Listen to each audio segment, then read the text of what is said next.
the idea that we could be in 2022 and still have Uwe Boll films to watch is one of the most frightening concepts that I've ever had to internalize.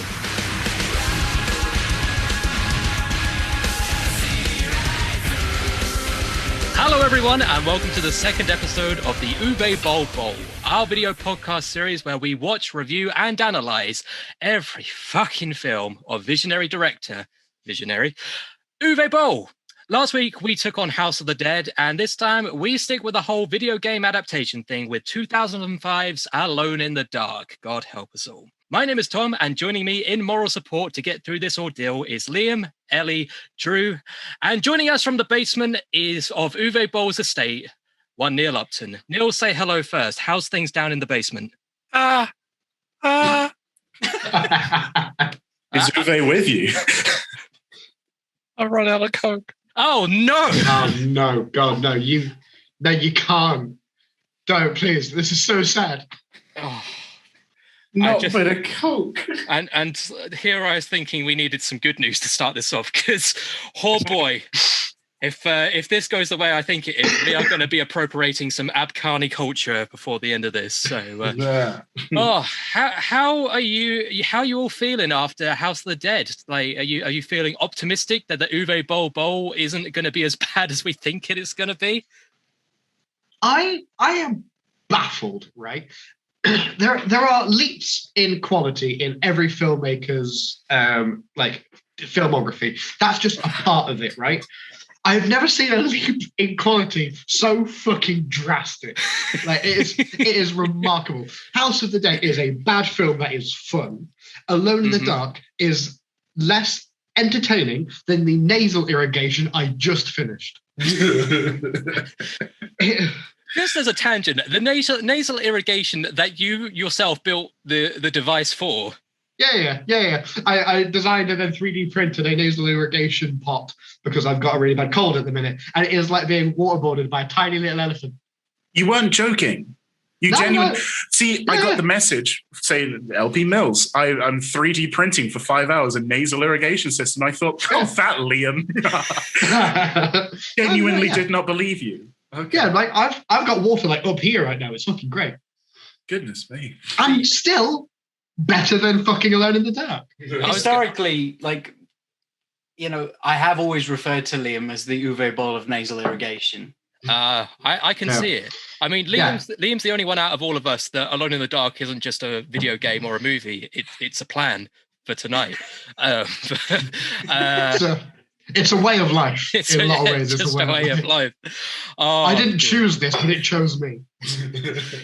Oh dear. Well, Uwe may very well let us down this week, but who knows? Who knows? Maybe after talking it through amongst friends, maybe we will have some sort of redeeming things to say about Alone in the Dark 2005. But you think you're funny, don't you? I'm optimistic. Thinks he's real fucking clever. Yeah. If I may lean into my contrarian reputation for a moment, I don't think it is hyperbolous to say this may be one of the finest examinations of colonial trauma in modern cinematic history. Now, going Whitey.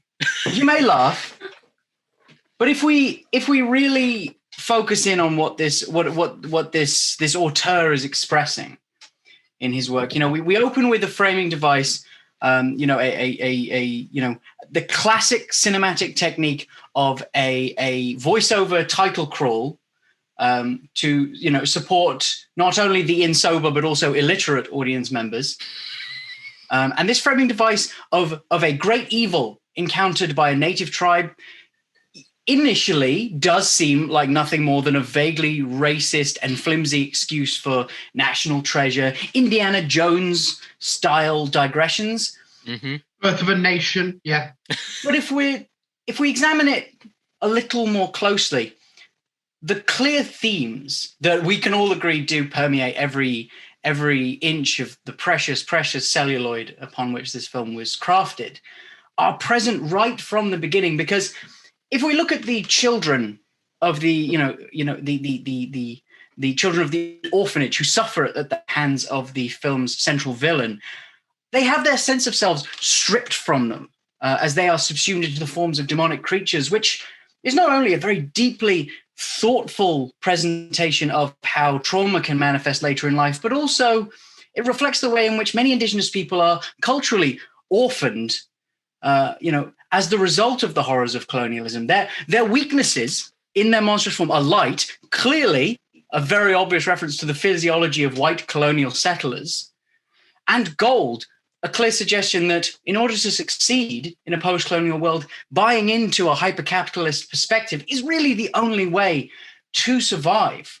And I think, I was prepared to go into this film understanding the nuance that Boll brings to all of his cinematic endeavors.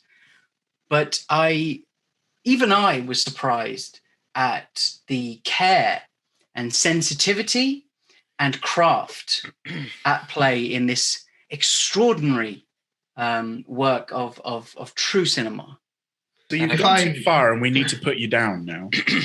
No. If I may, Drew, I was on a similar wavelength to Ellie, I think, because the first note I have in my notes here is Kristen Slater's head is weird. I mean, yeah, same. Yeah. Yeah. I mean, I was going to say, Ellie, not in as many words. Ellie, you might want to check your hamstrings, because whenever I stretch that much, I end up pulling something. Sorry, I realized coming in with the jokes. Oh, I love it. I realized, I think there might be some kind of issue with the notes that I've taken, because I actually realized there was a typo there. What I meant to say is this film gargles my fat tranny balls. I have never been made angrier by any film, and I've seen a Serbian film twice. Why did you come back for a second? Why? Because I needed a palate cleanser after 2004's Alone in the Dark. Oh, good gravy. Christ almighty. I am a fundamentally worse human being than I was before I sat through this film crime. Film crime. That was a better name for this podcast. Well, I mean, before I read the very brief synopsis, Neil, what were your opening thoughts about Alone in the Dark? I don't know anything about Alone. I didn't get it. I was very confused. I feel like I missed something halfway through, and I was just, I don't know. It lost me. And then I sat there for the last half hour going, I feel like I've been here about 4 hours. No, there's a lot of times where I wouldn't blame you for zoning out. I'm pretty sure I zoned out of a good 70% of this film. There's a solid 20 minutes towards the end where I don't think I looked up at the screen once. I re-downloaded Tinder because I was so bored with this film. I watched this on the Wednesday. I checked the football scores, a thing I haven't done since this film came out. I think I maybe have watched... I watched a 2-hour movie while some people may have watched an hour and a half movie, because I kept rewinding it, thinking I had missed something. I had not missed something. I had, in fact, seen the same thing happening over and over and over again for the last 20 minutes. And I kept rewinding it, looking for anything of substance or meaning or value whatsoever. I didn't find it. And so that was Uwe's plan. He trapped me in a Groundhog Day of Alone in the Dark. And I just kept looking for something to find, but there was nothing. That's what it was like. We were alone in the dark, watching Alone in the Dark. Not Christian Slater, because it was daytime for most of the movie. It was. Yeah. To be honest. There was a lot of light. He was in solid company in almost every scene. He was never alone. He was never alone. Right from the get-go, he wakes up from his nightmare, and the little boy is like, "Nightmare? My mom says not to be afraid of the dark." And I'm like, the sun is shining through the windows at you. And Christian Slater's response to that child, who is comforting him in an hour of need, is to turn around and say, "You're a cunt, Santa's dead." And that's it. You should be afraid. You're a fool if you're not. He responds to a small child in what can only be described as vitriolic anger. It's incredible. He is personally affronted by that child. I My note was Christian Slater, bothered by dumb kid on train, proceeds to traumatize him. No, we should absolutely go through a synopsis, though. And I feel that there's no better way to do that than to maybe read the opening for the opening scroll for the movie. We've got 2.5 hours, right? We've got a couple of hours to spare while I read that. Yeah. But it's like you've got. I mean, okay, do you have it open now? It's only the precious hours we have remaining on this earth. Oh yeah, we can get that up. That's surely nothing. Let's get that up. So it's only time. Yeah. Okay. Right. So what have we got here? Okay. It's a time of civil war. The evil empire. Nah. Everything. Don't changed. tease me with the film that might be enjoyable. Everything changed when the Xenos attacked. My brother and I. Wait, no. I believe that Christian Slater can save us all. Nah, fuck, where is it? It's one of them. It felt like that. History became legend. Legend became myth. Like, my brain started to slip between alternate realities when he was reading that out loud. I genuinely think every film that features a title crawl is missing a trick by not opening its film with, hey, so when Native Americans were killed out, I mean, it's kind of their fault, right? Yeah. Because it's not just me. That is how the film opens. The film opens like, and then the natives died because they did a silly, and now we have collected their artifacts. Collected is the word we're going to use in this situation. We'll put it to better use. Although, to be fair, in it, so did this confuse anybody else? I'm going to skip a little bit further along to what happens at the end, but like in the opening crawl, it did describe, I believe, the Abkhani believed that there were two worlds of light and darkness, and there were two disparate worlds. My brain thought that there was a world of a supernatural and the world, the world that we currently live in, the world of light. This sounds very much like the description of Kingdom Hearts. Now that I fucking say it out loud, it's just like, where is darkness? All of your hearts seek darkness. Honestly, Christian Slater, look into your heart. If at any point in this film Christian Slater was helped by Goofy, I'd have been significantly happy. It was like, gosh, the Xenos are going to attack us. Like, that'd be fucking great. Brad Dorff is just like, wow, Goofy! Just screaming like trouble. Tara Reid is as useless as carriers. But like, I took that to interpret that it was a supernatural thing. That there were these demons of shadow that like lived in an alternate parallel reality, like the Upside Down, and then they'd opened up a portal, like a hell portal. When we get to it in the movie, it was just a big fucking cave, wasn't it? Yeah, it was just there was like a fun door that had some boys in it. Yeah, and they found a Balrog, and it decided they were like dwarves. They greedily dwelled deep, and they got fucked by it. And I was like, oh, that could happen to anybody. Why'd you have to blame the Abkhani for it? We dig a lot. What? Come on. Hasn't anyone actually played Alone in the Dark out of interest? No. I don't know how accurate it is. I've only played the terrible so I've played the terrible 2008 one where they tried to frame it like a movie, which is actually probably a better movie than this movie. But I've never played the original one. I mean, the original one is like a paranormal investigator goes and walks around a fun gothic mansion for the whole game. That's what I figured. I thought it was set in a house. And and we got here. It sounds like Uwe Boll's thing of just like he wants to make films based on games set in fun houses and then exclusively not put them in houses. Well, this is apparently like old Boll, because I feel it's worth actually reading what the original scriptwriter said.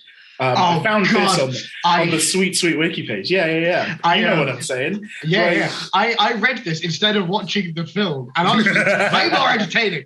Oh, my guy is pissed. All right, this is actually worth reading out loud in its entirety. Okay. The original script took Alone in the Dark premise and depicted it as if it were actually based on a true story of a private investigator in the northeastern US whose missing persons cases begin to uncover a disturbing paranormal secret. Fair enough. It was told through the eyes of a writer following Edward Carnby and his co-worker for a novel and depicted them as a real-life blue-collar folks who never expected to find hideous beings waiting for them in the dark. We tried to stick close to the H.P. Lovecraft style style and the low-tech nature of the original game, always keeping the horror in the shadows so you never saw what was coming for them. Thankfully, Dr. Boll was able to hire his loyal team of hacks to crank out something much better than our crappy story and add in all sorts of terrifying horror movie essentials like opening gateways to alternate dimensions, bimbo blonde archaeologists, sex scenes, mad scientists, slimy dog monsters, special army forces designed to battle slimy CG dog monsters, Tara Reid, Matrix slow motion gun battles. He's brought Tara Reid up twice here. And car chases. Oh yeah, and a 10-minute opening backstory scroll read aloud to the illiterate audience, the only people able to successfully miss all the negative reviews. I mean, hell, Boll knows where the real scares lie. And I read that and I thought, oh man, Liam is absolutely right. That is more entertaining than the movie I was watching. That quote actually sent me on like what can be described as a dark spiral into the internet's records of Uwe Boll. You know, in 2008, he said to The Guardian that he would retire if people on a website signed a petition and got 1 million signatures for him to retire. Obviously, he didn't, which is a shame. But like, I find him fascinating. Like this film is what tipped me over the edge into like, oh, yeah, this guy is fucking tapped. Like it's almost like he's tempting us to like be like, come on, you know, just cancel me.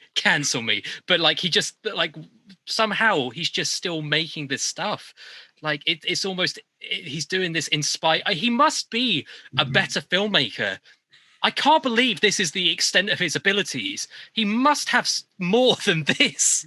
Are you saying he's a provocateur, Tom? That he's being deliberate? Don't you dare prescribe intent on the man to say that he's making a point. He's deliberately being bad.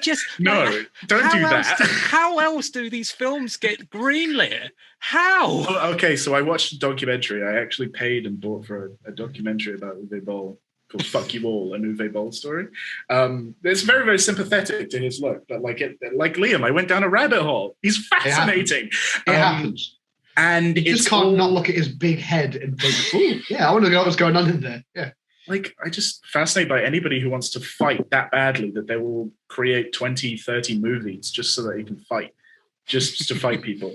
And it basically, to cut a very, very sort of like, you know, whiffly story short, it's basically tax credits in Europe for making films locally, where him and the investors of the film end up still making money regardless of how poorly it does in the box office, and they still get a fairly like sizable lump of cash because they're based on video games, so people will turn up to see them just based on the name alone, which continues to this day. I mean, you know, Prince of Persia, Monster Hunter, Sonic, whatever. It's based on an existing property. You basically don't need to market because its name speaks for itself. It's pure SEO. Like someone will find out about it.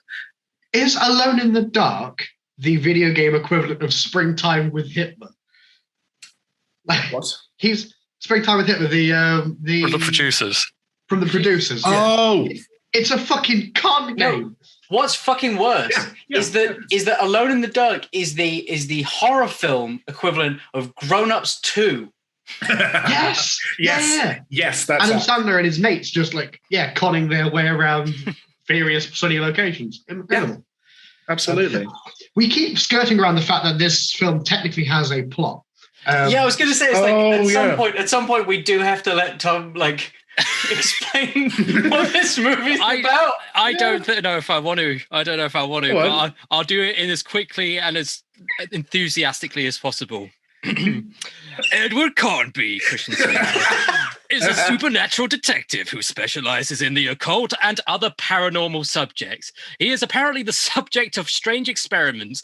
I love the fact that it's apparently, even though we see it happen, when he was a child, leaving him with heightened abilities as well as a sixth sense that allows him to sense the paranormal. Throughout the film, we also learn that Carnby used to work for the Bureau 713, a secret government organization that seeks to protect the world from paranormal dangers. It's just the X-Files. He also did not have a sixth sense. He just called missing person ads. Yeah, that never. As you were saying that, I was like, was that a part of the film? No. If According anything, he I don't remember sucked that. at it. He was According to- terrible at it. For like, I know how to upset children on planes. Yeah. Yeah. He That is specifically like looked up a website that was like most missing persons of all time, like an FBI most wanted. It was the most missing, and he called them up, and it was like, we're working really hard to find them. I do remember there was one line, and it was just after he'd gotten off the plane, he'd gotten into the cabin, he was doing his what appears to be obligatory Uwe Boll like noir detective voiceover, and he says the line, "Just because you can't see something doesn't mean it can't kill you." And then the camera immediately pans to an extremely visible man in a fedora.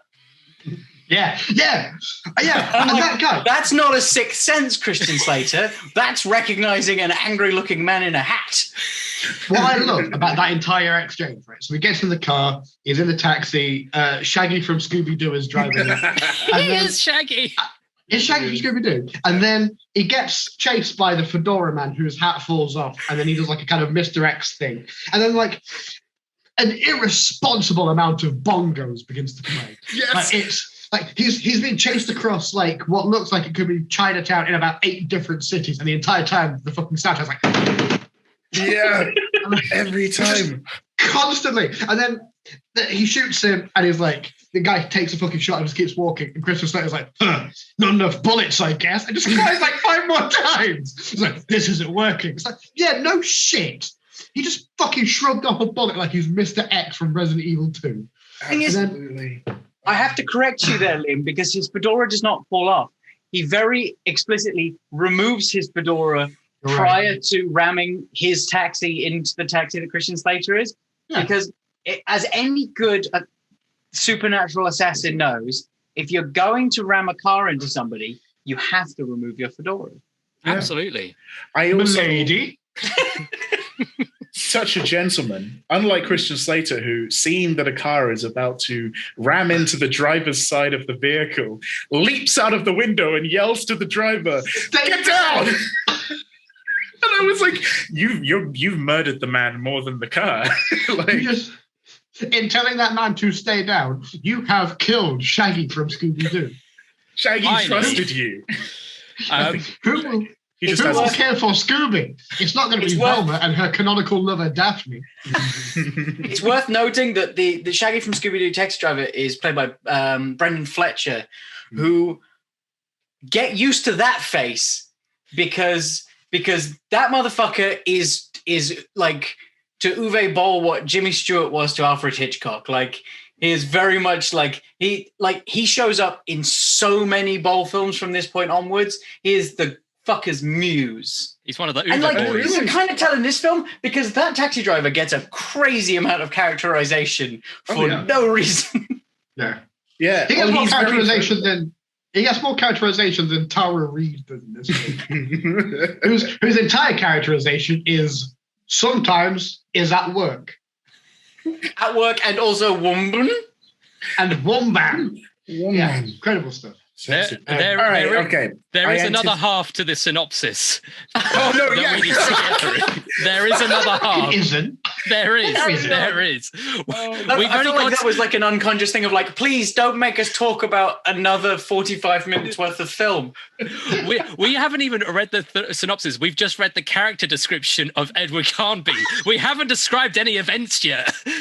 There's so many holes. It's all holes. Let me do these 4 lines as quickly as possible, and then Drew, you can have at it with your Oaxaca cocktail.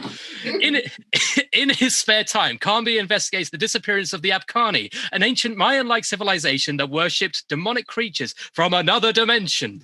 Central to this plot are several artifacts unearthed in 1967 and now displayed in the city it doesn't say what city, it just says the city's Museum of Natural History. Is it ever established Vancouver. where this film takes place? Okay, so they never describe it, but I knew this because I saw an interesting video on YouTube which says that everything is filmed in Vancouver because you can just film an overhead shot, the New York skyline, and then it's way cheaper to just film it all in Vancouver. Because Vancouver, for some reason, is a weird hybrid city that looks like every other city in the entire entirety of North America, regardless of whether you're in America, Central America, wherever, anything like Canada whatsoever. And then I saw a road sign and Googled it, and it's in Vancouver. So, but they actively avoid it, don't it? Because they keep going, that's in our region. There was something on the Amazon, because they have on Prime, you have like a trivia thing. You can like read through like a bunch of stuff about it. There was something about where it was filmed. They do have shots of stuff where it's filmed, like telling you, I can't remember where it is now, but it says that it's a complete misdirection, like they fucked it up. And it's brilliant. It's filmed in Vancouver, but it's the stuff on the sets is clearly not Vancouver. Excellent. So, let's see if I can I find was it. checking the IMDb page, and under the goofs heading, which should just have a video of the film embedded, but that's not the point. And in the character error section, a very irritable Canadian has put, Tara Reid pronounces Newfoundland the way it is spelled, Newfoundland. The correct pronunciation is Newfoundland, not a minor error if the viewer is Canadian. So one can assume that it's definitely Canadian. Like I don't know if it's intended to be Canadian, but like I can't remember where the character says Newfoundland. It says here, error in geography. Set in California, but a Bank of Montreal building and a Canada Post box appear repeatedly. A Scotia Bank is visible in the last scene. California. Okay, it makes sense because they go to a gold mine, and so California, the gold state, go for the gold rush, all of that. But no, that was not set in California. I was really on board with this film, and you guys have now ruined it. Oh, we did that. That was the straw. Like, I remember watching that film and thinking, you know what? I'll give it this. It's very geographically consistent. And now you fucked it. Those dark rooms sure did look familiar every time. Like, this is how fucking, like, House of the Dead was bad but fun. This film was just nothing. And I know that it was bad because at one point I actually resorted to making the note, Alone in the Dark, more like Filmed in the Dark. And if you've gotten to the point where that's the level of joke that I'm having to stoop to make your film even remotely like watchable, you fucked up. That's the level of my A material. Yeah, I think we hit that point. Mine was when they were looking down into they were walking and they hit a booby trap and the guy falls down into the pit of spikes and somebody screams, Marco! And I was like, Polo! Oh. I said, I did that, so as established in the previous episode of this show, I put like specific notes, like timestamps as to when I did specific things. And at 29 minutes and 54 seconds, I had my first sip of whiskey. And I had my last immediately before bed because I wanted to forget this film. Speaking of timestamps, the recording is on 37 minutes, and I still have 2.5 lines of synopsis to read. Get it out of the way. We'll shut the hell up. We have to do this. In the interest of ending this, go on. Okay, so it establishes that Carnby's girlfriend, Aileen, Tara Reid, is the assistant curator. Aileen is not the name of an assistant curator. Carnby soon finds himself investigating the very scientists who conducted the experiments on him as a child while working with Aileen and former protege, now rival, Commander Richard Burke, Stephen Dorff, his replacement at Bureau 713, to stop an invasion of demonic creatures who are pouring through a portal opened by the Abkhani artifacts. Ooh! There we go. I've done it. Well done, Tom. Thank you, Tom. Amazing stuff.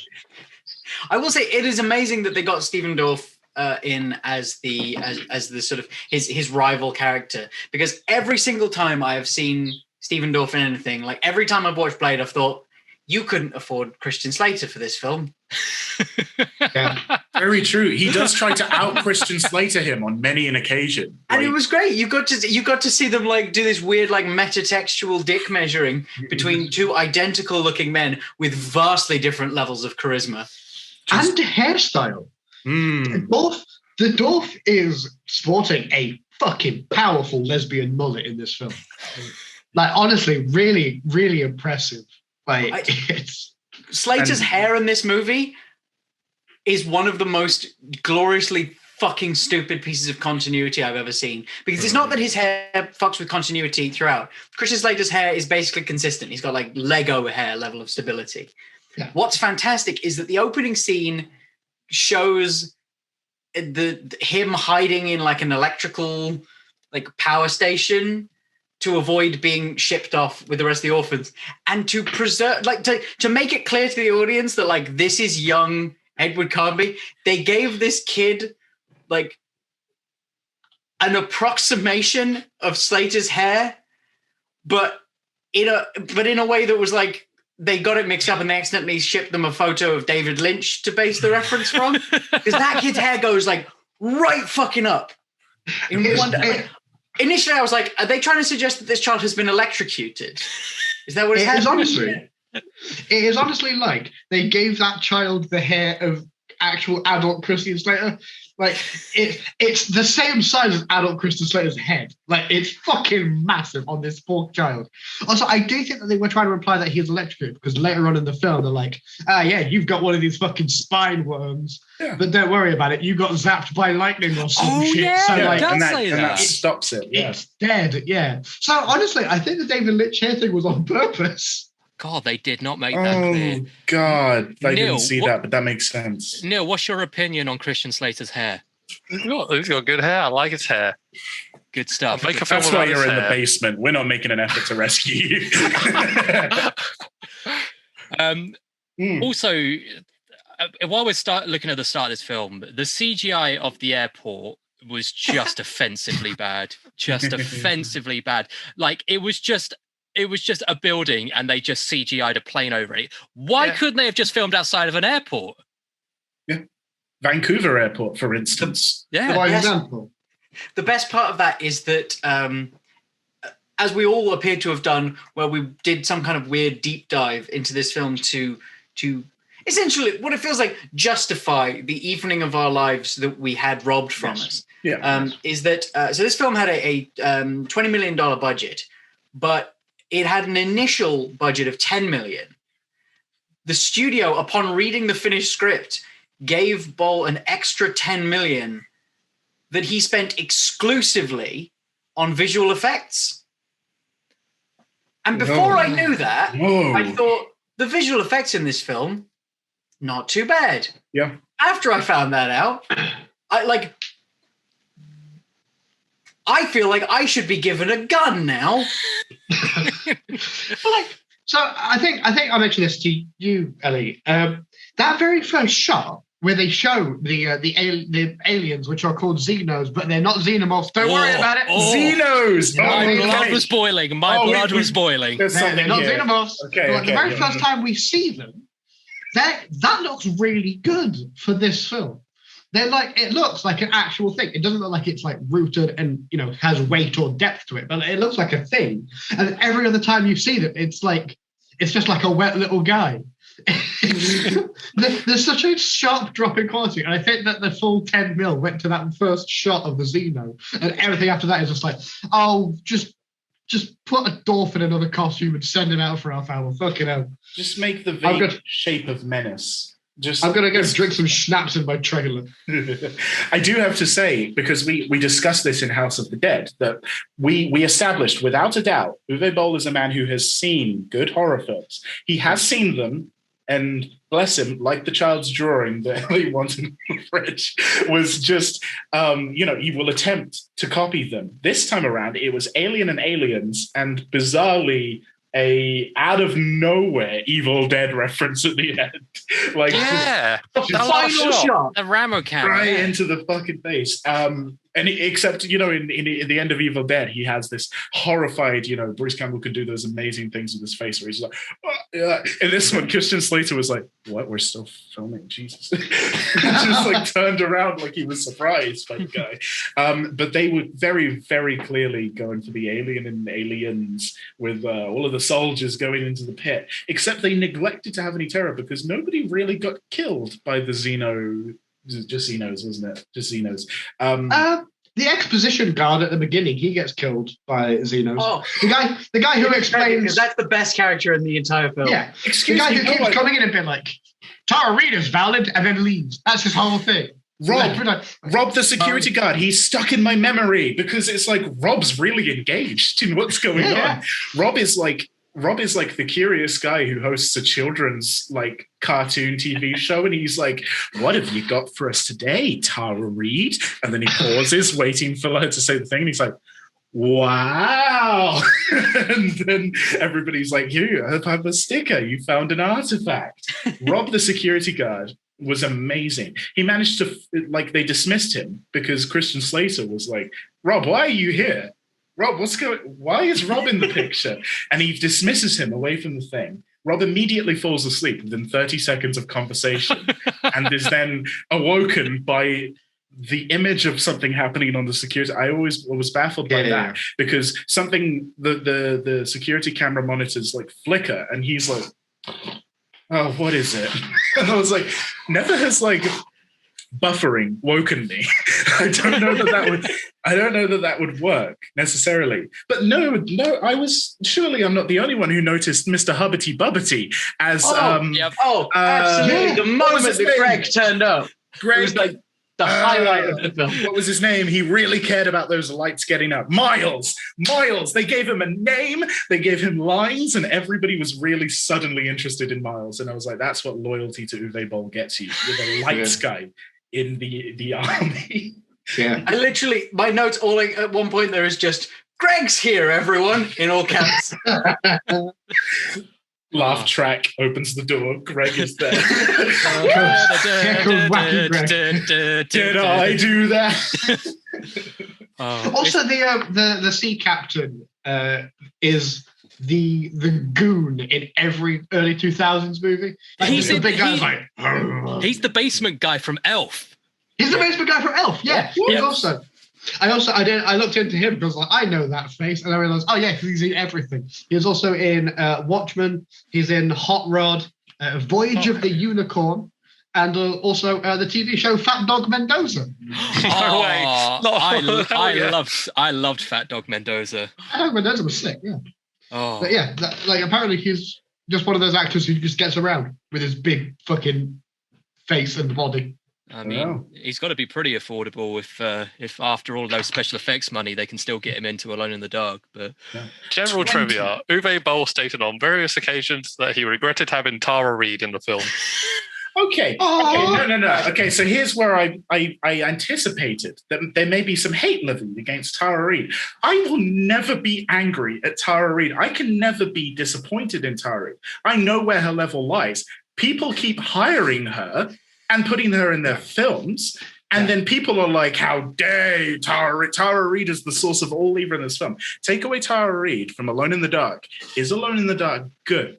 No, absolutely not. Don't blame Tara Reid. Tara Reid is doing the absolute best that she can. It's just people keep putting her on a platform where everyone can see Tara Reid's best. Leave Tara Reid alone.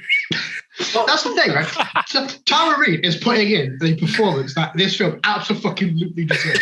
She is doing nothing of value. She's bringing nothing to this film, and that is exactly what she was fucking paid for. God bless you, Tara Reid. I hope you're being wooden somewhere else. There was an interview with Boll where he said that one of the main issues was that Tara Reid turned up like wasted every day. And I remember reading that, and I remember thinking like, the tone of this is meant to convey like how unprofessional. And all I could think is, good for her. Yeah. Because like that entire like interview where he's just absolutely slagging off Tara Reid, all I could think of is like, I would, if I was working for you, I would want to do the worst job possible to make you unhappy. You seem like when we watched House of the Dead, Uwe Boll seemed like kind of a fun guy. Like before, I said that I wanted Uwe Boll to punch me in the face because I thought it'd be kind of sexy. Now I want Uwe Boll to punch me in the face so that I don't so that I can die and not have to deal with anything else that comes out of his mind or mouth. It's just when he complains about Tara Reid showing up drunk to work every day as if it's a bad thing. The same is true of Oliver Reed in every film that he was in, and he's a fucking classic actor. So Tara Reid is following precedent as far as I'm concerned. I mean, she's Orson Welles. Orson Welles. Orson Welles. Yeah. My friend. So what you're saying is Tara Reid needs to do some Paul Masson wine commercials. Absolutely. I just want to see the behind-the-scenes outtakes of Alone in the Dark, where they're like, "Action, Tara, action," and she's like, the Vancouver champagne is very fine champagne. Christian Slater is stoically faced, just like. The fucking because her Valley Girl accent is truly astonishing. It is the example of the Valley Girl accent. So can you imagine her trashed out of her face and Uwe's like, "Come on, Tara, we need you," and she's just like, "Oh my fucking god!" Over and over again. She's a fucking hero. I don't give a shit what anyone says. I love her.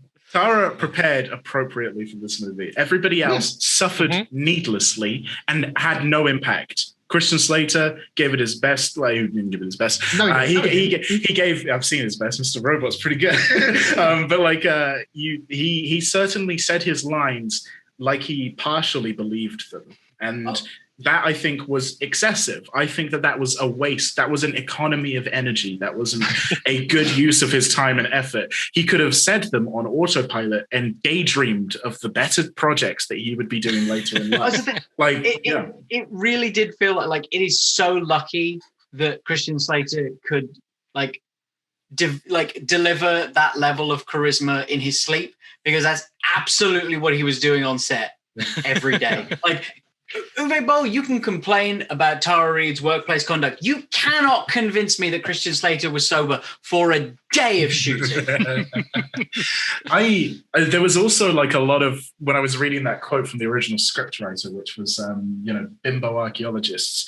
I do resent this assumption that we have that if you are attractive, if you're an archaeologist, you cannot be attractive. If you're a woman who's a scientist, you cannot be attractive. I mean, Denise Richards in Tomorrow Never Dies, absolutely slate her for her acting, destroy her, crush her under your heels, deservedly. But don't be mad because she's got a nice rack that she understands basic physics. That seems to me like a strange. You're missing the thing to focus on. You've got the right direction and focus and energy, but you're pinpointing on the absolute wrong thing here, which is acting. In the same field, Harrison Ford is Indiana fucking Jones. Yep. Harrison Ford is a hot archaeologist, and no one's like, he shouldn't be an archaeologist. He keeps losing things. That's his whole arc. Every film involves Harrison Ford being like, whoops. If he wasn't in the events of Raiders of the Lost Ark, the same thing would have happened. He is completely inconsequential to that entire movie, and yet he's still the hero. Should have mailed it to the Marx Brothers the whole time. I completely agree with you, though, Drew. We are focusing, or people, should I say, are focusing their energy on the wrong thing, and it's the fact that a hot bimbo-esque blonde can't be a archaeologist. Is someone called Aileen can't be an archaeologist. That's where the real issue is. Look, right. I get what you're saying, but we all know the classic song, "Come on, Aileen." Aileen is a classic name. It is a name of beauty. Aileen. That name that people have. I feel like Uwe Boll came up with that name whilst falling down some stairs. I don't know, just call her. It's just, it's not a name. Every time anyone says that's not a thing. No, that was a drunken, drawling kind of mouth sound that somebody made on set because they forgot Tara Reid's characters' names. They were just Aileen. That's you, Apart from- yeah. Fuck it. And she rolled with it because she was pissed as well. It's like, Apart from Uwe.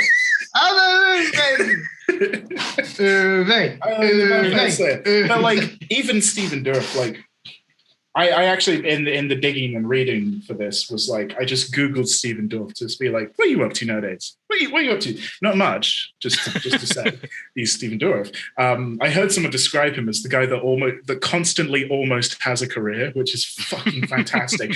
And he I came across a news article of him recently talking to the Telegraph, saying how embarrassed he is for Scarlett Johansson for being in films like Black Widow, saying that he's like, all these actors taking all these gigs is like, I'm embarrassed for them. They mean nothing in the movie gigs. I look out for the good things. And I was like, clicks onto the other tab where I'm watching him in Alone in the Dark, which has a wiki page for one of the worst films of all time, thinking, I really hate Stephen Dorff. He peaked at Blade.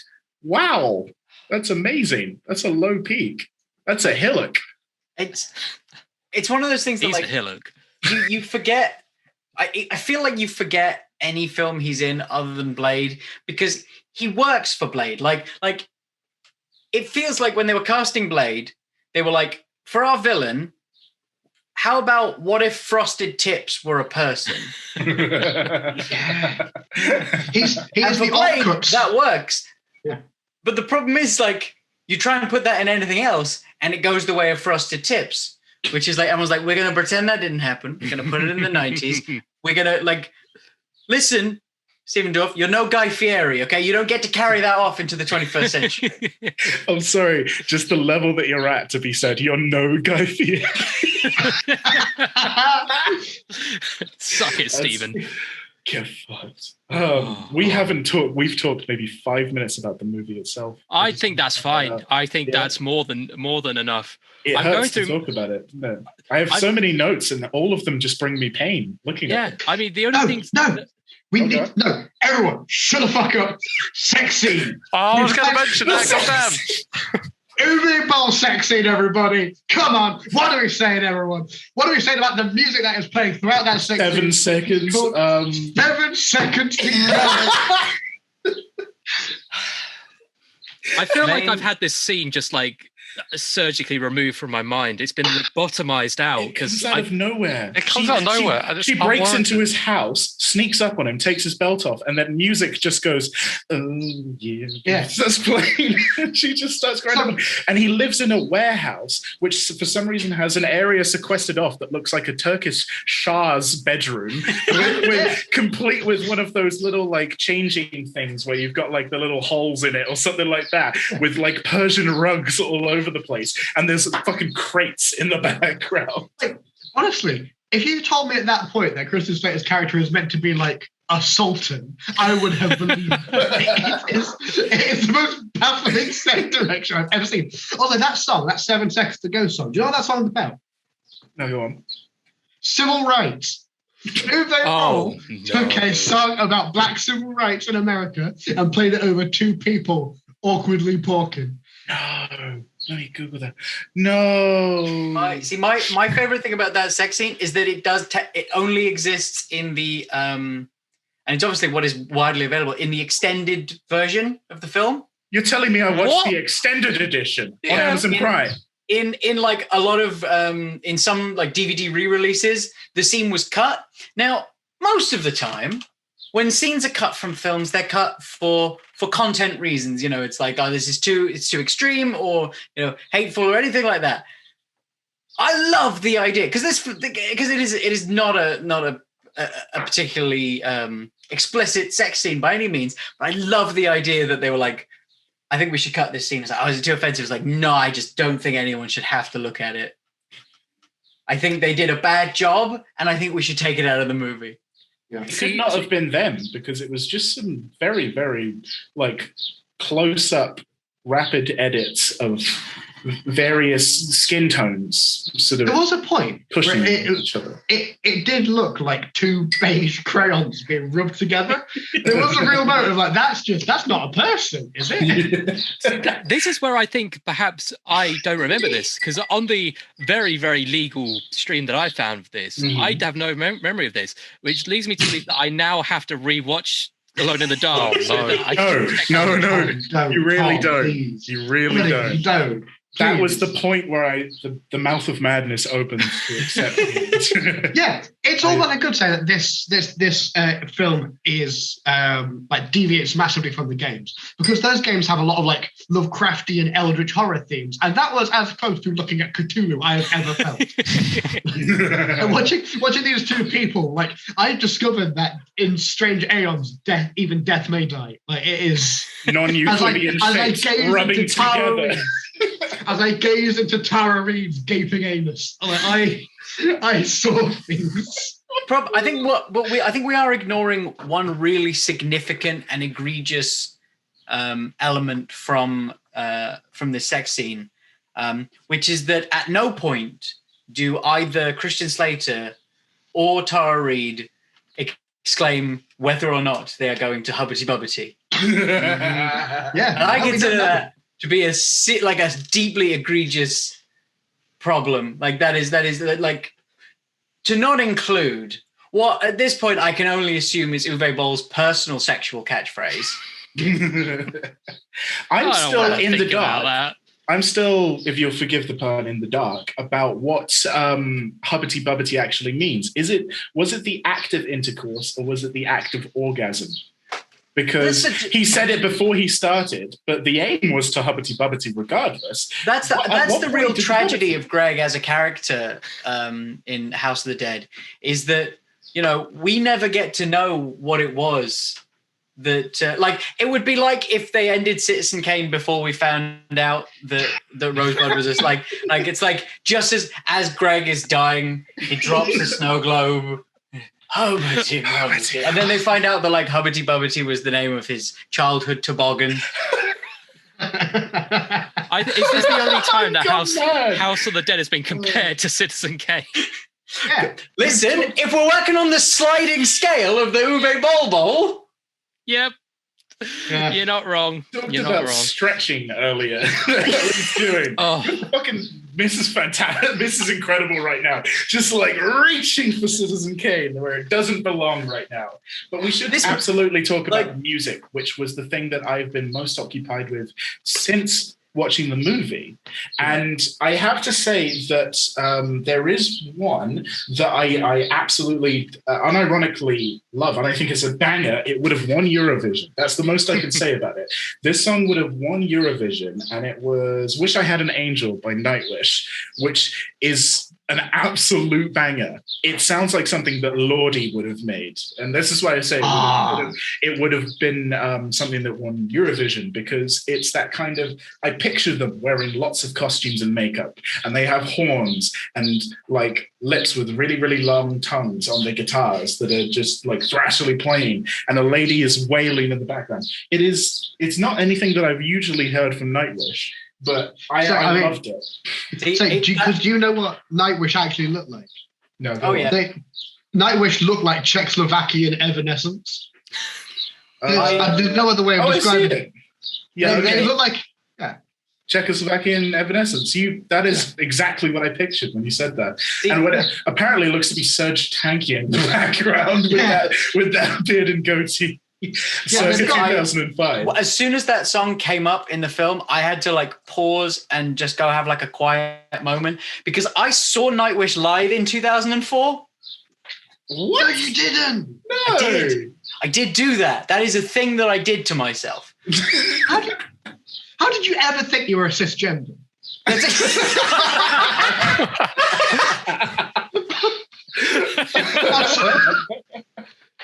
Just a question. The signs were all there. Everybody talks about the trans suicide rate, and it's not because we're treated horribly. It's because we all want to forget that we were into Nightwish. Oh, Lord, I hope no one from Nightwish watches this. Yeah, sorry, Nightwish. Once again, I did like the song. Although this apparently isn't telling good things for my future. I apparently have changes are coming for me. Listen, if Nightwish vocalist Taya Turunen wants to get in touch with me and punch me in the face instead of Uwe Boll, like, I'd much rather that happened. Like, oh god, she could break your nose as well. Like, you can tell. I'm looking at those arms. Those are absolutely beastly. Jesus Christ, that's amazing. This just what a in, queen. Nightwish are playing at the Wembley Arena on December 13th, 2021. My god! I want to be crushed between her thighs. Can we get Uwe to come like on like an outing with us to go see Nightwish? Specifically just so I can we can leave him in the pit, because he absolutely strikes me as the kind of person who would get overzealous in the pit and then get fucking destroyed. Yeah, and all it takes is for him. All it takes is one tall Nightwish fan with long arms, and Uwe Boll is fucking finished. He's going to get windmilled into the dirt. It's going to be sick. But the music in this film is, it's the one thing going for it. It is better than the music in House of the Dead, which was mostly Bad Prodigy knockoffs. I like the Bad Prodigy mock-ups, though. Yeah, I disagree with you there. Yeah? No, because everything in House of the Dead made me I felt like I was spiritually constipated listening to that. Whereas 7 Seconds to Go did make me feel like I was going to nut. So, Bad Prodigy is still better than Bad Disturbed. You know what? You're right. I mean, we're talking the difference between here and here, but still. And House of the Dead had a rap that referenced the name House of the Dead. We didn't have any song in Alone in the Dark that said Alone in the Dark. No, it's have you ever watched the movie SWAT with, I think it's LL Cool J and a few other people? It's terrible. It's never bad, recommend it. Yeah. But there is a rap at the end, which I believe is also by LL Cool J, and in which he doesn't refer to Samuel L. Jackson's character in it, because it basically is sort of a narrative song about the film. He doesn't refer to Samuel L. Jackson's character as the character's name. He refers to him as Samuel L. Jackson. So it's here I am, beating up bad guys with my pal, Samuel L. Jackson. And that is the song. That's just objectively good. Yeah. It's the best part. That's a good song. My brain was already mapping that to every other Samuel L. Jackson role. Just picturing James McAvoy or Ewan McGregor and stuff. It was just here I am kicking ass with Samuel L. Jackson. Fighting bug aliens with Samuel L. Jackson. Getting killed by an old man with Samuel L. Jackson. Snakes and/or planes. We've resorted to talking about Disturbed, Nightwish, Off-Brand Prodigy, and the movie SWAT starring LL Cool J, rather than talking about Alone in the Dark. We haven't even really talked about what happened. In an attempt to kind of drag things back. Yeah, we can. One of the things where I think we can do a genuine comparison between Alone in the Dark and House of the Dead is that they both have a big, long shootout scene right in the center. The difference being that the House of the Dead shootout scene brings me huge amounts of joy, and the Alone in the Dark shootout scene made me wish that I still suffered from my severe childhood epilepsy so that I could have a seizure during it so that something would happen. Yeah. It's incredible, isn't it? Because the House of the Dead fight scene had a backflipping tomahawk zombie fucking whiff 2 blades into the air and almost fucking kill a woman from the Midwest. And you see a slow-mo shot of buckshot taking out a fucking zombie. It's fucking fantastic. And in this one, there is a dour moment on the other end of a dark warehouse, and sometimes a gun goes off, and that's it. That's the whole fucking thing. If I ever had Nightwish as well, if I ever had an ethos, it was that better be bad than boring. And House of the Dead is fucking awful, and I love that fucking fight scene. Alone in the Dark, it's just it's like staring. It's like looking up at a gig. That's what it is. It's all just, oh, fuck. The lights just flashing at me. I have no idea what's going on. No one in the scene knows what's going on. Uwe Boll doesn't know what's going on, but things are happening somewhere. If we take House of the Dead as the like colorful and enthusiastic children's crayon drawing that it is, Alone in the Dark feels like somebody took that child and then like asked them to paint like a memorial to somebody on the side of a building. Yeah. Where it's like, you look at it and you're like, I don't like this, but the way I don't like this just makes me kind of sad. The difference between the two fight scenes is it's the difference between the child at the start of this film before and after he was traumatized by Christian Slater. Like, the first film is like, my mum says not to be scared of the dark, and then after this it's like, I could only feel fear in darkness. Darkness will one day consume me. Can't sleep. The Xenos will eat me. Christian Slater is like, flip to page 32 of the script, you dumb fucking cunt. You have no idea what's coming for you. Look at this. Look at this. I'm not in that scene. Shut up. Look at it. But I have to be in it. So like, this is usually something Ellie does actually, but like, I am going to say that there was a single point where I was like, that is good filmmaking. Like it's not good. Was it when you like changed the channel and Die Hard was on? It was when I downed my 9th one and all reality warped, and I sort of was looking into myself. And real super quick before you get into that, I just want to address the fact that you appear to be drinking what I can only describe as Nasty Boy Iron Brew. Nasty Boy Iron Brew. Like, look at that. Look at the color. Look at it. That would kill a dog. Like, I don't care. Like, it does have chocolate in it, actually. Quick shout out. We're not sponsored for anything yet, but like, shout out to my boys Bitters Men with their chocolate mole bitters. Yeah, that's what I've got. No, it's a lot old fashioned. Although I really should name it Nasty Iron Brew. The Nasty Boy Iron Brew. I'll make a cocktail with Iron Brew later tonight. You're going to hear from me. I know. I don't know if you remember this at uni, Drew, but I did do that, and I am almost certain I vomited like immediately afterwards. You know, I don't remember anything from you. That's a good point. I take it back. I'm sorry. But yes, there was a good bit, and it was right after the first monster attacks them. They're in the museum. Bob is walking around because Bob is there because of course he is. Christian Slater and Tara Reid. We've never referred to them by characters' names except for Eileen for one time. Yeah. Aileen and Bad John Constantine. Yeah. Aileen and Alan Wake, but after he's had a drink or two. Like they're walking through the museum, and you know, by the way, the most paid person on the entire set, or rather the person who put in the most effort, was the guy constantly flicking the light switches. Just going, He had an arm built like the Rock by the end of that set because he was just like that. That and the guy who did the audio editing to constantly add in little sounds every single time the lights flickered. That was a Herculean effort, and so praise goes to them. But they're moving around. The camera is deliberate and tense. It's moving behind, you know, objects of obstruction like glass and everything, so it's warping the image, and you're like, something is around the corner. This is tense. They're moving forward. The blocking is pretty nice. They're moving from sort of like in directions that like are consistent from shot to shot. Maybe it's just the editing that is good, but I was like, oh, this is approaching a good movie.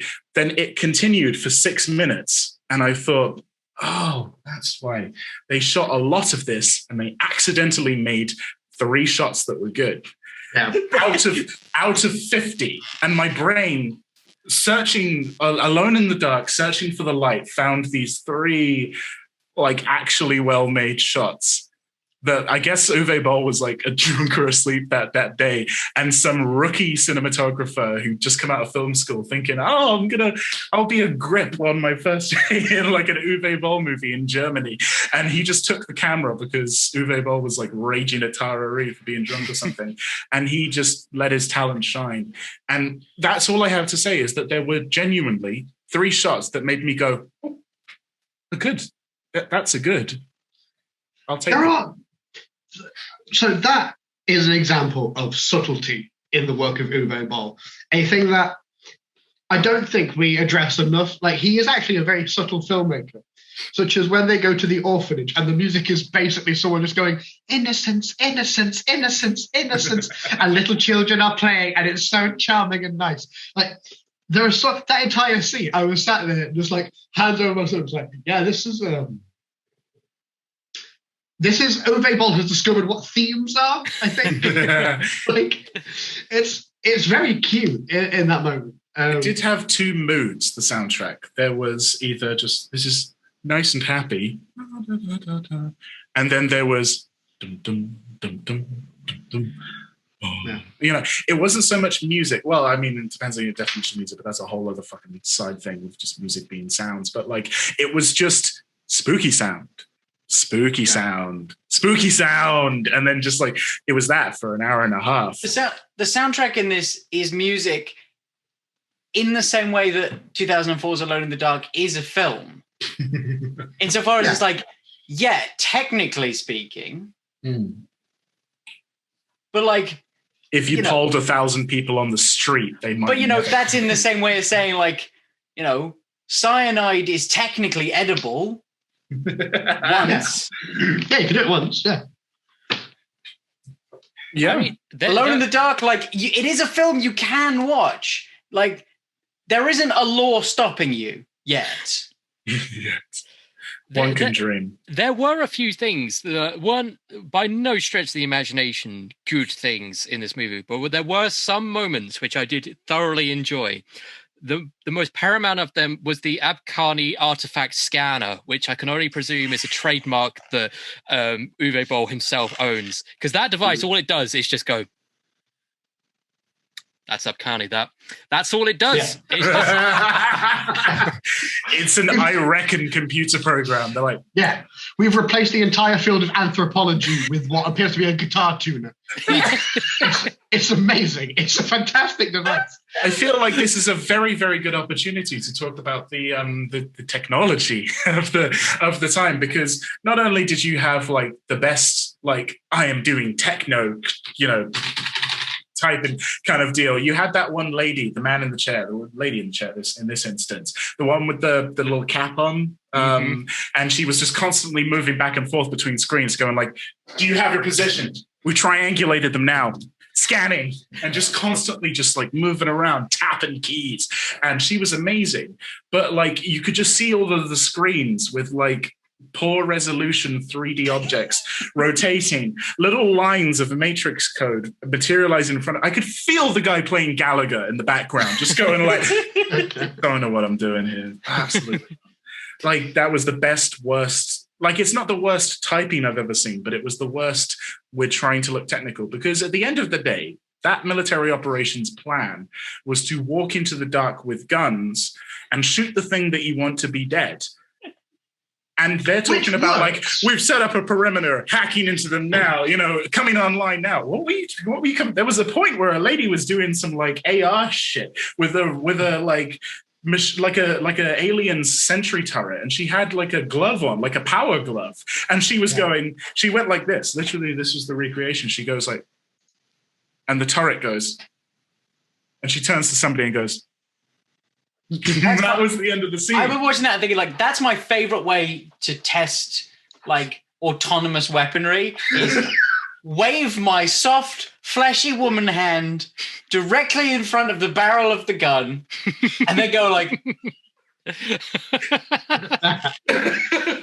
I will say this because I do feel like I have to say like an actual positive thing about a film, and there is one. I can say one good thing, which is that one bit where the lady's head gets split in half. Like, cool. That was gnarly. That was not, there was like, it looked like something out of I thought she was two heads because my brain immediately thought it was like The Thing, like there were two heads on there because there was way too much mass for a single head. No, that's true. That right there, I watched that and I was like, hey, like it's that special effects, like in a real movie. That's where your $10 million goes. Because there is a gore effect earlier on in the film, which is when the mortician who is basically knockoff Harry Dean Stanton has cut open a body and is like reaching in and got out like a wiggly worm and is like, oh look, this is attached to his spine, it's fused. Isn't that interesting? And it appears to have been dipped in the same thing that Drew is drinking. It really was. It's just like this kind of like loose red water. It's not convincing at all. I'm not realizing that they were going to reference Evil Dead in this movie. I brought up in the House of the Dead. I was like, Evil Dead was produced on a shoestring of nothing. It was produced on dreams and investment from Mad Men. And I still look at this with like 20 million and I'm like, they had better effects. I just don't understand. All you needed to do, on Evil Dead, they were cutting open their own veins to make the blood for the movie. On this one, they somehow made it look worse with a $20 million budget, which they didn't make back, by the way. It's $12 million at the box.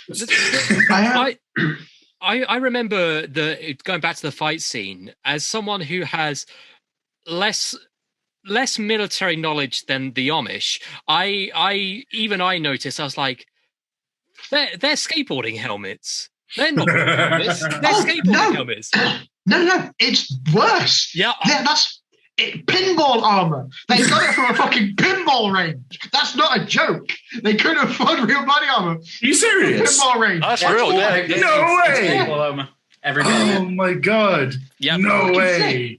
That's Like, why it looks the way it does. I'm recently looked to kind of like, part the curtain a little bit. I'm currently working on a video for the UDS film channel on Ichi the Killer, which the eponymous Ichi, his like superhero getup is just like shitty dirt bike armor that is specifically designed to like deflate the coolness of his whole deal. In this movie, they just do that, but they're like, they play it completely straight as if we're all just going to be like, damn, those guys bring their own equipment to paintball. these guys maintain their airsoft weaponry. They've got custom airsoft weaponry that they bring along. Greg in this movie has a full Instagram specifically dedicated to his airsoft equipment. Yeah, I did get that feeling. I kept expecting it to pan down, and they just have little elbow pads on their fucking elbows, just in case they fall down and get a boo-boo. At any point, they could have gone, "We need evacuation," and then suddenly like rollerblade out, and I would not have been surprised. It would have. That would have been so much better. Infinitely better. I'd have loved it if the rollerblading squad was the one that took out the Xenos. They just come in skating with their automatic weapons with no recoil whatsoever. So much so that Brad Dorff would have made this movie fucking great. Oh my God. Let me tell you. Oh my God. Excuse me. Steven Dorff. Just like, fuck you all. So good. I felt like it was the Gus Johnson video about shotguns. It's just like... On the subject of people holding guns weird, which is weirdly enough a recurring thing in this film, the thing that like I had a similar reaction to Ellie in like, oh, that was actually a good scene, is when they do a flash cut right at the end. It's like, you'll never get me, and it's the evil like doctor holding a fucking semi-automatic in one hand, just firing it into the air. It's like, like you are made out of twiglets, my guy. Put that down, you're gonna hurt yourself. He fires like 20 rounds as warning shots into the ceiling. And I was thinking that broke every bone in your body. I like legitimately, and I promise you, I stood up. I probably stood up and said, "Oh man with gun, yeah!" I would be so happy. He was amazing because there were several times somebody got shot. And he got stabbed with by Steven Dorff with the knife. I keep wanting to call him Brad Dorff. He's just so forgettable in my brain that I want him to be Brad Dourif.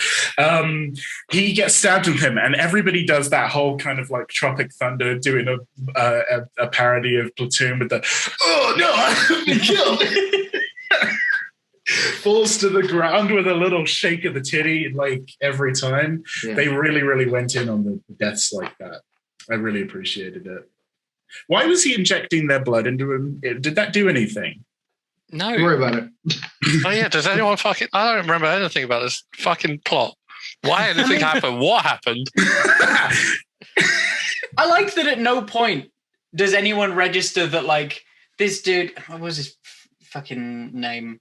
Like it matters. Lionel Hudgens was the Lionel Hutz. His whole thing was that he was an archaeologist and he was doing some archaeology, whacking about in the dirt like what archaeologists do. Mm-hmm. And his first instinct was like, oh man, I've done some really good archaeology today.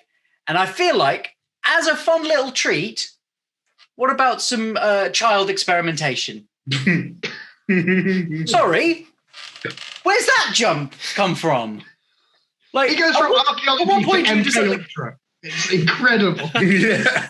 And also the nun that is looking after those children, his argument to her basically consists, he's like, give me your children so I can fuck them up. Yeah. And she's like, no, they're my kids. I'm a nun. I'm going to look after them. It's my charge to look after them. Like, Come on. Come on. And she goes, and this is what God wants. Yeah, definitely. It feels like that character is the closest thing this film got to trying to like have any kind of like anything to say, because she's clearly significant because she bookends the film. She's like the first and one of the last people you see. It opens with her complicity in this atrocity and it ends with her suicide. Yeah. And it's like, I remember watching that and being like, wow, that was almost like a thing. They almost put something in the movie. That was almost plot, wasn't it? Yeah. Yeah. She almost had an arc, which, as Liam has defined, anybody who changes or are changed by the story as the protagonist. The fucking nun is the protagonist. She makes a fatal mistake. Christian Slater is the arbiter of, her past, who comes back into her life like a specter, reminds her of what she has done, rights the wrong that she has done, and she commits suicide before she can see him reap, the correction of what she's done. It's tragedy from the perspective of nun whose name we can't remember. It's Catholic Oedipus. Whoa, what? It's Catholic Oedipus. Like, the actual play of Oedipus is not just mumfucking. There's a lot of mumfucking, but it is mostly like, oh, the tragedy. The mistakes I have made. The tragedy of mumfucking. Oh, I fucked me mum! And then cuts his eyes out and kills himself. Like what you do. Like, it's Catholic Oedipus. What, are you suggesting you do anything different if you fuck your mum, Liam? No, I absolutely would. Like, you'd cut your eyes out, wouldn't you? I'd cut my eyes out if you asked. I've had a long week.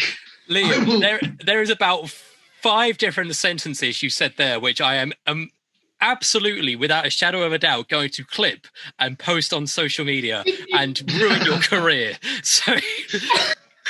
I think a lot of these is like you could take to my doctor and be like, look, he does need a diagnosis. We don't know what it is yet. Best give him all of them. All the diagnoses. Just to be safe. Oh, Jesus.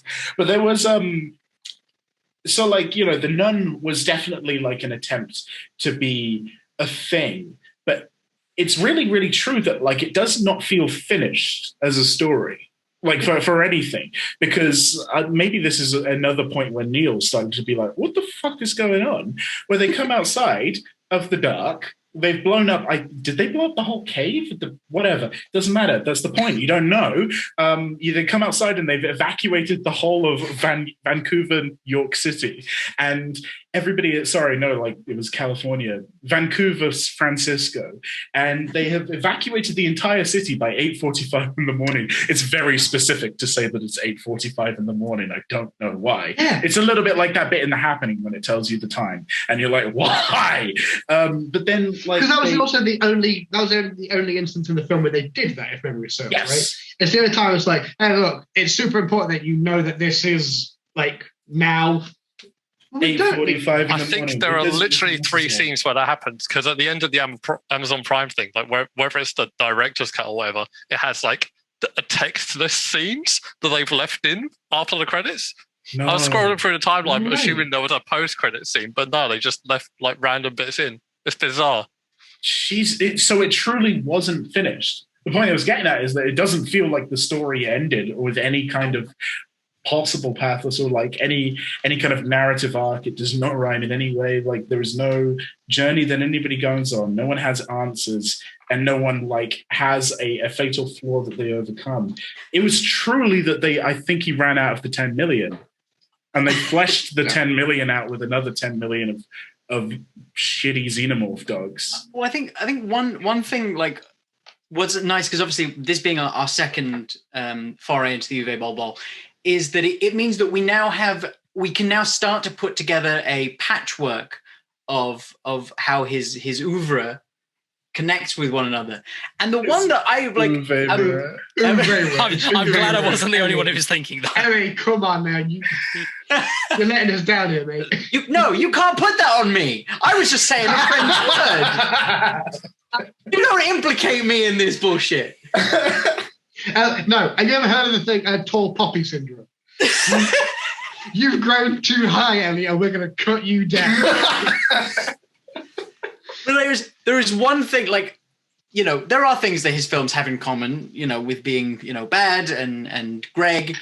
My favorite is that the climax of both of these films involve people coming out from somewhere underground as an explosion occurs, which makes me think that Uwe Boll doesn't think that you can exfiltrate a building in any other way. Like, as far as Uwe Boll is concerned, the explosion from underground is the only way anyone can leave a location in any of his films. It does feel I really hope that that's like a conceptual continuity that carries on. Oh, it does feel like it was almost obligatory when Tara Reid and Christian Slater come out from the little thing. It's not like that bit where, the character's like, come on. They have no idea the explosion's coming. They're not like, come on, we need to outrace the explosion. And they leap into the sky and the explosion happens behind them. They get out at a fairly normal pace and then it just goes, boom. and they turn around and go, my God. There is a moment where Christian Slater kind of gives this sort of like, right before it happens. Really does happen. Well, I mean, I think we've definitely looked at the good, the bad, and the Greg of Alone in the Dark, 2005. I need to rewatch Blood Rain to see if he's in it. I really fucking It Greg is in it Blood can't Rain. be worse. Like, I'm going to stake my claim here. Yeah. Well, I'd just like to point out that when we gave a score out of 5 bowls for House of the Dead, we gave it 0. We weren't that hot on it when we. No. I gave it 3.5. Thank you. Right, I set myself up. I was prepared. Okay, Ellie gave it 3.5. I was not being judgmental by giving it 0 balls. I was establishing a baseline of 0 balls. I have no opinion whatsoever. I have no preconception about whether or not they will all be negative balls. Like, this is just the baseline that we've set, and it makes more sense to put it as 0. If you want to call 0 the baseline, 3.5 balls, which is fucking excessive, let me tell you. Like, what the hell? Yeah. 3.5 balls. Even besides all my rhetoric, you're wrong. No, like, it's completely dispassionate. The only thing we have to say at this point is it better or worse than House of the Dead? Right, well, here's the issue, right? We're setting a dangerous precedent by saying that 0 is the base level by which these things are judged. Because much like the Native American tribe in this film, we delve too deep. If we start at 0, we can only go low enough to fucking awaken the Xenos. There's no other way we can go about this. I think you will all agree here that my personal rating for this film is I give this film a Stephen Dorff out of Brad Dorff.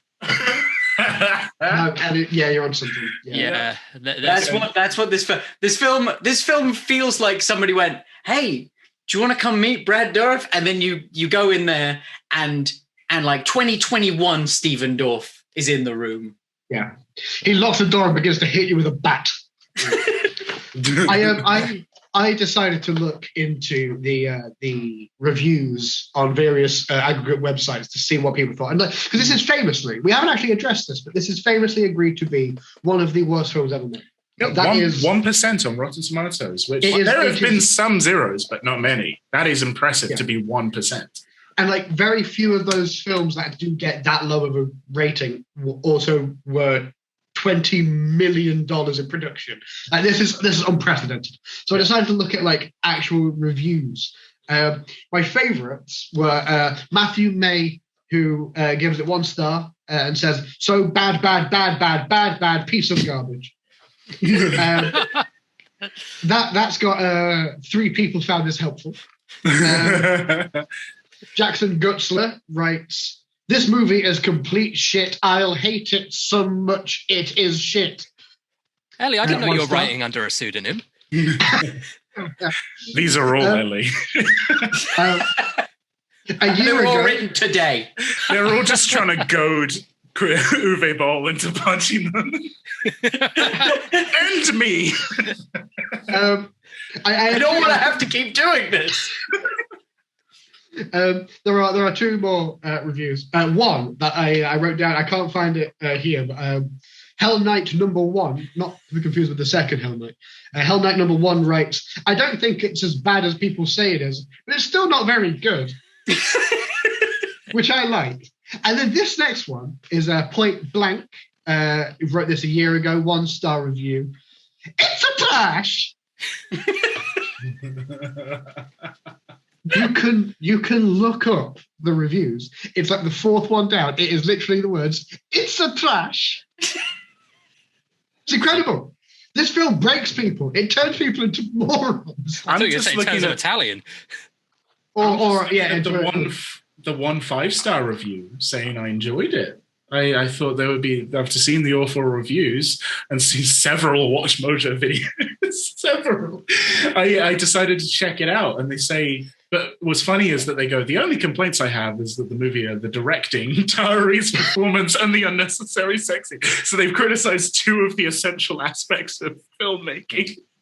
The performances, the directing, and several scenes. But these are all pretty minor.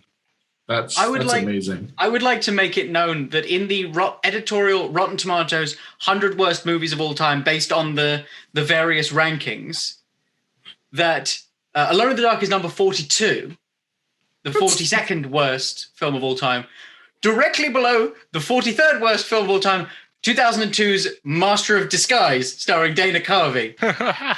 Rotten Tomatoes came to the consensus that this movie is worse than Dana Carvey's 9/11 turtle film. Please, someone make that video. Look, the second... so Ellie has already like peeked behind the curtain regarding her Itchy the Killer vid. I, at some point, do intend on writing a film about Dana Carvey's Master of Disguise because I think it is the most 9/11 film. But we will get there at some point. Oh well. Let me end the review segment with one that I found, which is from David M. Vining from the 10th of March 2020, 2 out of 10, just titled "Poor Stephen Dorff." Poor Stephen Dorff. Fuck the cunt. Are you kidding me? What? I'm sorry. I am like fully in the rabbit hole of Rotten Tomato user reviews. And from in 2019, Cameron C said, "Use Bill should be locked away for life filmmaking this ugly abomination." Use Bill. They specifically said use Bill. Use Bill. Use Bill is like one of my Geordie relatives talking to me dad. Use Bill. This is non-union equivalent of Uwe Boll. By the way, rounding out obviously the review section, where we normally talk about contemporary films of the time or potential sequels, which is where we ended up discovering Blood Rain: The Third Reich. Our greatest thing. Do you know there was a sequel? Yeah. Alone in the Dark 2. Former witch hunter Abner Lundberg is forced to come back to fight his old nemesis, a century-old dangerous witch out on the prowl again. This time, Lundberg joins forces with Edward Carnby, not Christian Slater, and they attempt to track down the dangerous witch, Elizabeth Dexter. This feels like 10 Cloverfield Lane, where you're like, why did you call this Alone in the Dark 2? Like, what does this have to do with it? It's a little bit, actually, fuck it, Blair Witch 2, where there was actual witches in a cult of witches. Is this an Uwe Boll number? It's produced by Uwe Boll, but not directed or written by him. And produced is such a weird, messy term. But all I can say to you is that it has Danny Trejo in it. So what? You're gonna watch it. God. You're gonna watch it, aren't you? Are we gonna watch this film? You're not required to, but you're gonna. Are we gonna have to do like a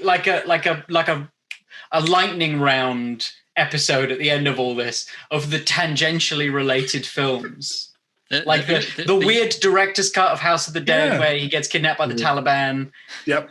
I can't wait for that one. By the way, I also want to mention that Christian Slater's character in this one is played by Richard Yoon, who plays the bad guy in Die Another Day, and that one guy in the Fast and Furious movies, that Asian guy. Yeah, that he's. I don't know why they cast. That's a real stretch. Can I expose you guys to a few more of these reviews because they are so much better than the actual film? So Murillo S on 14th of October 2020 gave it half a star and said, "This movie is so bad you can't watch it." That's a bold statement. And now I've found a 5-star review that I feel like maybe somewhere in 2016, I wrote this because this feels like something I would have written. And it was 5 stars from Amos C in 2016. 5 stars. I write this to make the person who made this movie feel better. That's really sweet. That's more than he deserves. That's so much more than this movie deserves. And last movie, you were saying that you should treat it like a child's drawing on a fridge and going, "Oh, Uwe." This is you. Did you make this years ago? I genuinely I'm going to go back and see if I was using Amos C as a pseudonym in 2016 to try and make Uwe Boll feel better about himself. Well, I'll give this a little bit of a positive. Last month I saw Monster Hunter, the film adaptation of the Monster Hunter games by Paul W.S. Anderson, and for about the first half of Alone in the Dark, it was at least more comprehensible and watchable than Monster Hunter.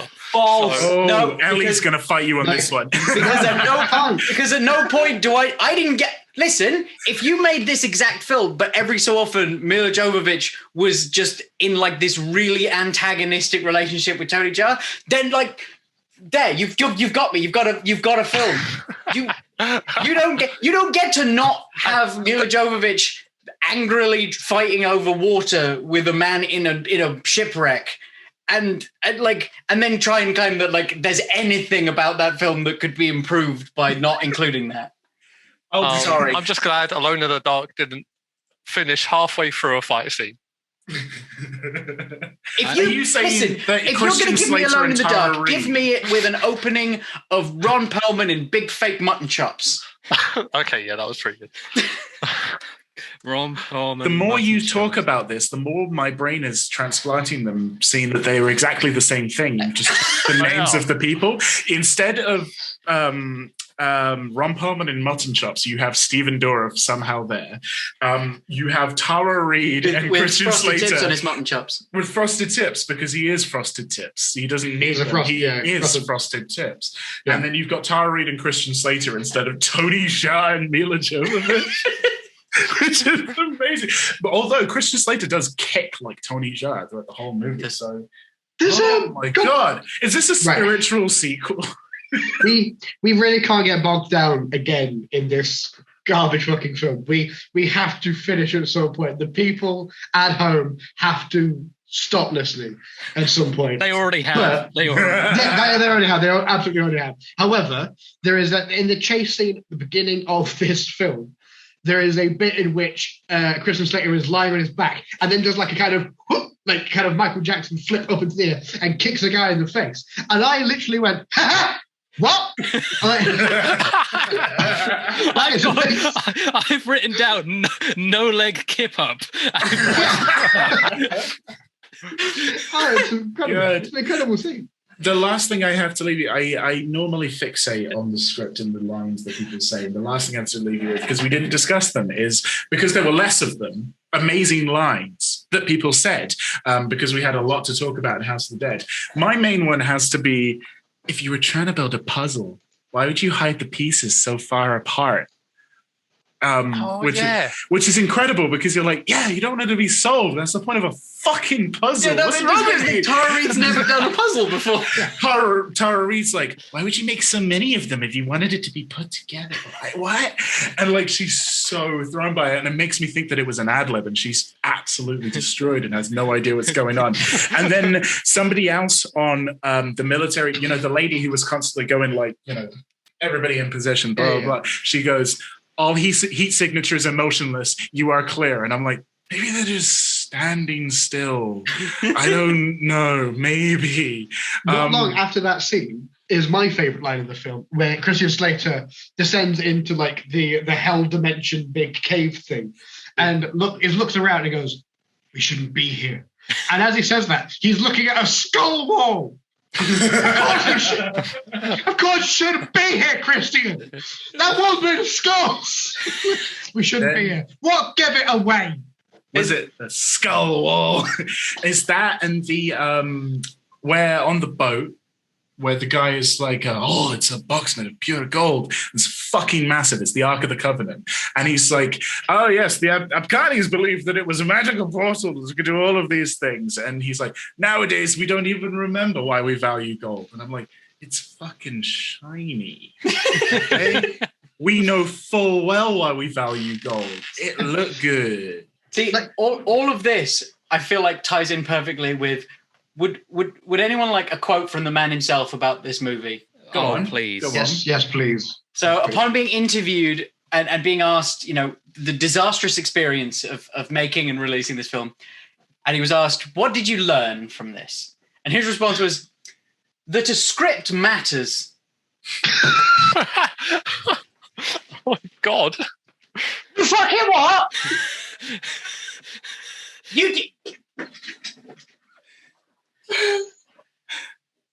You got to the end of your second mainstream Hollywood production. Use Bill, what the fuck are you thinking? By the way, as a glimpse, the fact that your cat yawned at that tells me so much about how you act in your daily life. Griffin has seen worse. Listen, he sat through the film with me. That used to be a dog.